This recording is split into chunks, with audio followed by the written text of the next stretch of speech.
Hello nerds, welcome back to another video. Gabriella here. Today is a good day and it's going to get even better because it is time for my September wrap up. Can't believe September is already over, guys. It like literally flew by. I'm shooketh. I'm shooketh. But anyways, let's get into the books that I read this month. I read 6 books this month, which is lower than the previous months, but now I'm back to working and living life, so it's been a bit harder to read 14 books in a month like I did in August. But that's okay. 6 books while working, I'll take that as a win. I also started some other books that I didn't finish this month, so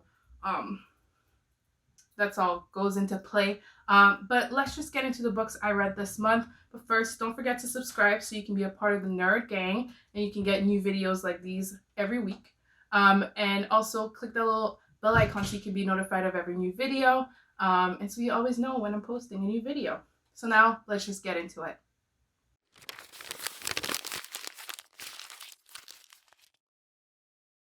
So the first book that I read this month was actually a graphic novel, and it was the first volume of the colored version of the Scott Pilgrim vs. the World comics.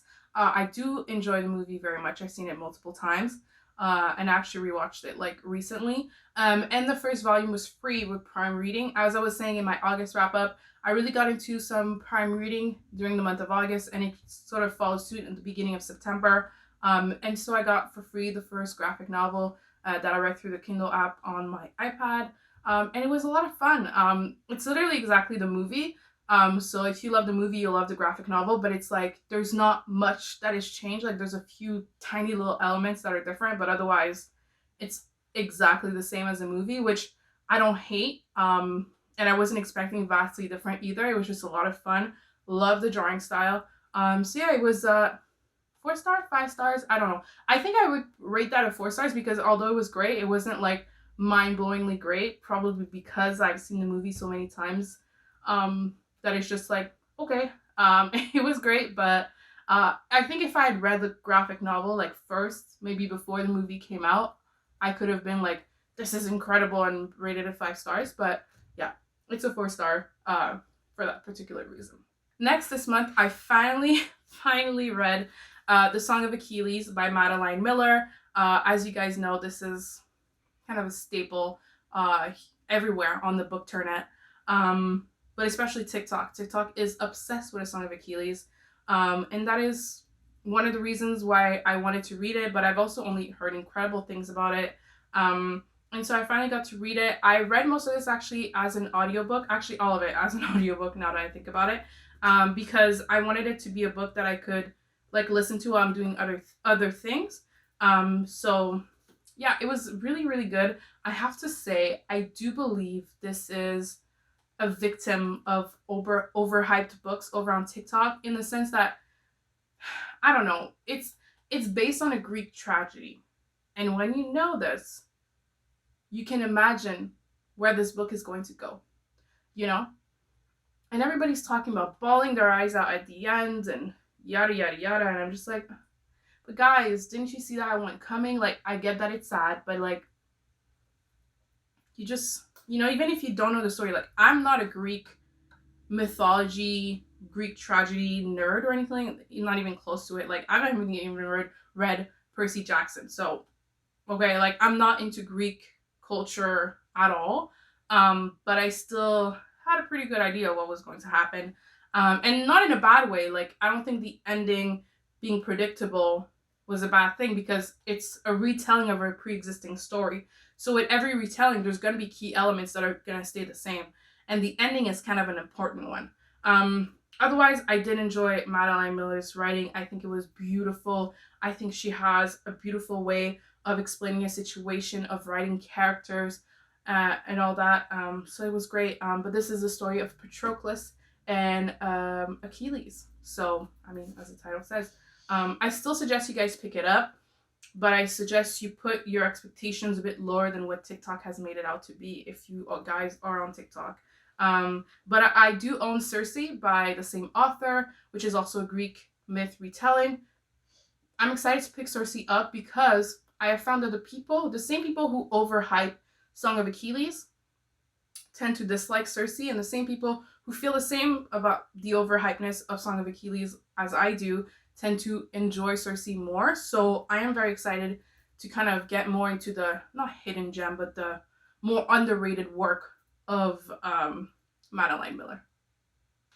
Next this month, I read another graphic novel. I was kind of saving this graphic novel for October, but I couldn't wait. I was so excited for spooky season, and it is Through the Woods by Emily Carroll. Wow, that was so good, so good. She is actually a Canadian author, which we love to see. But yeah, I just love this graphic novel so much. This was a 5 stars for me. And it is a bunch of short stories of like creepy little like stories, and some of them really actually gave me the EBGBs. Like not scary, but like it made my skin crawl a little bit. Like some of these were like, and I just love the drawing style. I think she made perfect use of like the entire page, you know. I just thought that was outstanding. Just really enjoyed it, and I love the stories. I think they were great. Like they really feel like children's stories, but make it really creepy. Which I mean, a lot of children's stories are like secretly creepy, not secretly, but you know, are creepy and you don't realize. And this, she like fully leaned into that, which I freaking love. Like it's told like a children's story, but feels not children appropriate. So yeah, that was a definite. This is gonna be like a spooky season reread for me. I think I'm gonna reread it every like October or September, and it's just gonna become a staple of spooky season for me. Next, keeping with that spooky theme, I didn't want to go full blown spooky in September because I wanted to keep some of the spookiness for October, but I was still fully in it. But the next book I read was actually an audiobook again that I got free through my library on Hoopla app. But it was Coraline by Neil Gaiman. I've never read any Neil Gaiman before. I do own Good Omens, which I tend to read very soon. And I do watch the show really bad. But yeah, Coraline was for free, and it was a really short audiobook. I was in the mood to listen to an audiobook, and I needed something sweet and short, you know? And that is exactly what Coraline gave. I've never seen the movie either, so I knew nothing of Coraline. But it is a story of a young girl who ends up in sort of a alternate universe where her mother is evil. We called her the other mother, and she has buttons for eyes, and it's like kind of creepy, but kind of pretty creepy when you think about it. And it's her fight to try and get her family back, and her parents disappeared and all that. And it was great. It was so much fun. Yeah, I think it was this perfect little spooky story, and I'm excited in October to watch the movie, which I've never seen. And I think my list of spooky movies this year for October is greatly related to the spooky books I'm reading this season, which I kind of love. I'm currently reading Carrie right now, spoiler alert, and I've never seen the movie. So I'm excited to watch the movie later on this month as well. Same with Coraline. Kind of just, the books are kind of deciding what I'm watching as well. But yeah, Coraline was a lot of fun. I rated it, what did I rate it? I can't remember, but if I'm rating it right now, I'd give it a 3.5 stars. Like, it wasn't incredible, but it was fun. It was sweet. And yeah, that was another spooky read for me. September's TBR wasn't very followed. When do I follow my TBRs? Let's be real. I try my best, y'all. I try my best. But one book that was on my TBR that I did read to completion, so exciting, was actually The Maidens by Alex Mikulitis. Wow, that was so good. I gave this one 5 stars. This was perfect. Murder mystery, dark academia, just perfect for the season. Like, the vibes were impeccable. But it is a story of this group therapist named Mariana, and there is a murder at her alma mater, Cambridge University, and is where her niece goes as well. She decides to make her way down to support her niece and ends up involved in the murder investigation. But it has a lot of discussions of mental health, and you've got the murder mystery going on, and you've got the beautiful setting of Cambridge University. In, I don't know what season it is. I just pictured it the fall because obvious reasons. And also this book cover is just outstanding. Like, this is the ideal dark academia book cover. Like, you look at this and you're like, dark academia, literally. yeah, there's a lot of talk in there about Greek mythology and Greek just Greek mythology and just Greek language, ancient Greek, and all that, which I found very interesting how it was weaved in there. It was really fun. Like after reading Song of Achilles, like it was just a light Greekness that like kind of just worked well together. Um, but yeah, the mystery was, and the last like 20 pages were like, excuse me. And this book, I don't know what was about the writing, but it was just so, it flowed together so freaking well that I don't know how to explain it. It just felt like it never stopped. And every time you like you I felt like the book was like, the book was going at 100 kilometers per hour the entire time. But every time I felt it slipping and I felt like, oh, maybe this is 9 kilometers. Oh, maybe it's going to go down to 8. It went right up back to 120 kilometers per hour. Like I didn't have time to catch my breath, which I loved.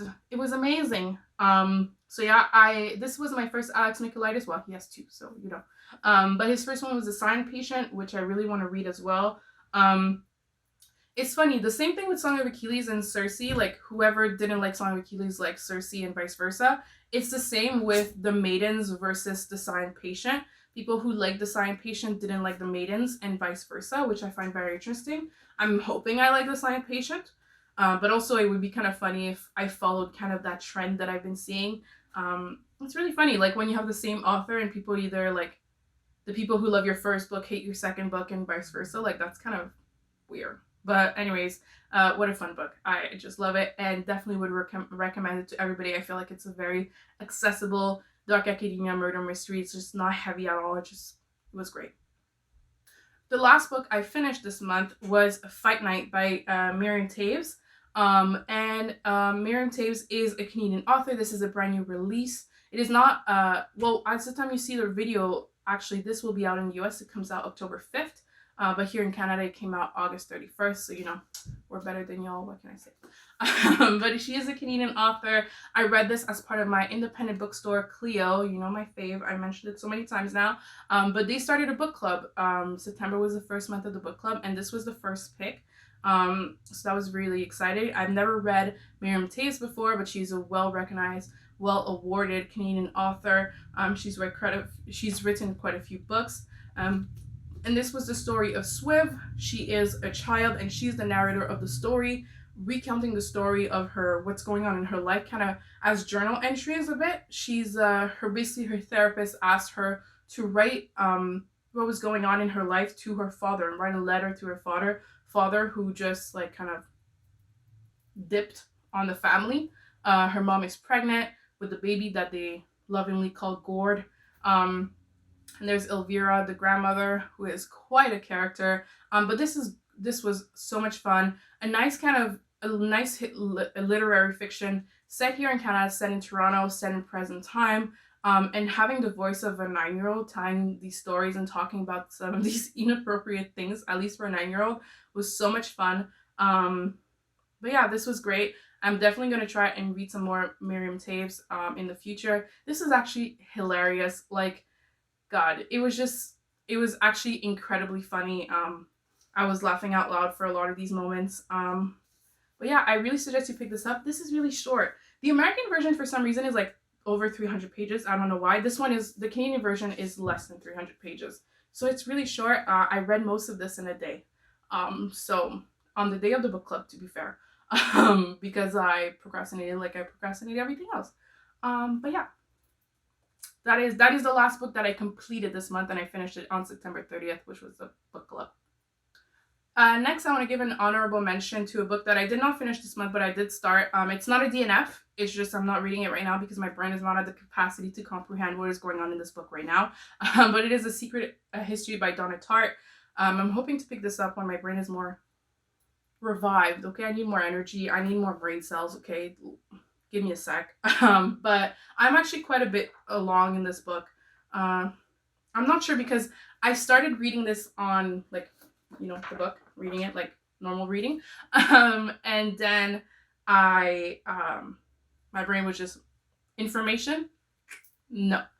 So then I decided to pick up the audiobook, which was free, also on the Hoopla app with my library. And so then I was tandem reading and audiobook. Then I was just audiobook. So now I don't know where I'm at. I believe I'm 20% of the way there, which would put me, I don't know where in the book, to be honest. This is over 500 pages. I think I'm at like end of the hundreds of pages. But yeah, I'll pick this back up a little bit later this year or early next year. I just need time to acclimate to my new lifestyle. But yeah, this was really good, but it was just a lot denser than what I was ready for at the time. I needed some nice light, I needed the Maidens. That's what I needed, and that is not what it gave, and that's okay. I didn't expect it to. I just wish I could have handled it better. But yeah, that is my honorable mention for the month because I did get quite a bit through in this book. But it is unfinished, so. But I did love it. As in the 20%, I loved it. The Dark Academia vibes were impeccable. I feel like there's like this insidious feeling that you're getting. And you kind of know, it's the first line of the book, but there's something that happens, well, a death. And you know who dies from literally the first line, but you don't know how or when, where, all that. So you kind of have this insidious feeling like, when are the hints going to come in? Am I missing hints? You get all that going on at the same time that I feel like is a lot of fun as well. But yeah, I really want to pick this up at another time and read it. I also have If We Were Villains. Is that what it's called? Anyways, I got the special edition from Book Depository. They had a special edition, like 10th or 15th or whatever anniversary, and it came with black sprayed edges and a ribbon bookmark and signed by the author. So I was like, and I wanted to pick up this book, and it's like the regular price that I would get it here in Canada. So I went and secured the bag. But I would love to read those together because I know those are two like denser dark academias that I think would be a lot of fun. So I might have another Dark Academia month coming up within the next year so I can read all those books. So guys, that is all I have for you guys today. Thank you so much for watching. Don't forget to like and subscribe so you can join the nerd gang.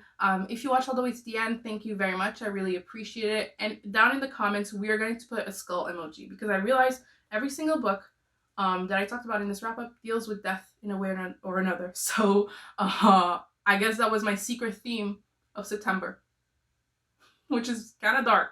But yeah, let's put a skull emoji down in the comments. And thank you so much for watching. As always, my social medias are all linked down below, as well as my website, GabysPages.com. Ways to support this channel, my Ko-fi for donations, my Amazon wishlist, my book outlet referral code. Every book I talked about today will have their Amazon affiliate link down below. If you buy any of those books through my link, I get a little commission, a little less money in Bezos' pockets. And yeah, that is all I have for you guys today. See you guys very soon. Love you all. Bye-bye.